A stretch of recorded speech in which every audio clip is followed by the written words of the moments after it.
Hello friends, காலைல வந்தோடனே அடுப்பை பற்ற வச்சுட்டு இன்றைக்கி காலைல டிஃபனுக்கு கல்லப்பமும் கடலைக்கறியும் தான் பண்ணேன். கடலையை குக்கரில் வேக வச்சுட்டு பையனை போய் உசுப்பி கூட்டிகிட்டு வந்து அவனுக்கு கொஞ்சம் நேரம் சொல்லி கொடுத்தேன்.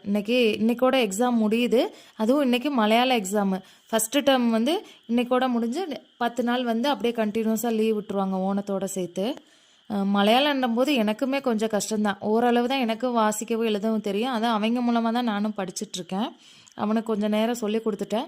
அதுக்குள்ளே கடலையும் வெந்து வரவும் போய் அடுக்கலையில் போய் கடலைக்கறிக்கு ரெடி பண்ணிகிட்டு இருந்தேன்.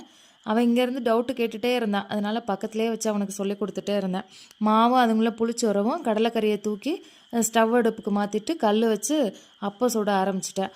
அப்போ சுட்டு எடுத்துகிட்டு கடலைக்கறி வெந்து வரும்போது தேங்காய் அரைச்சி அதை தாளித்து விட்டுட்டு பசங்களை போய் குளிக்க வச்சுட்டு வந்தோடனே பசங்களுக்கு அப்பம் கொடுத்துட்டு அவங்க சாப்பிட்டு முடித்தோடனே பசங்களையும் கிளப்பி நானும் கிளம்பி பசங்களை ஸ்கூலுக்கு கூட்டிகிட்டு போயிட்டேன்.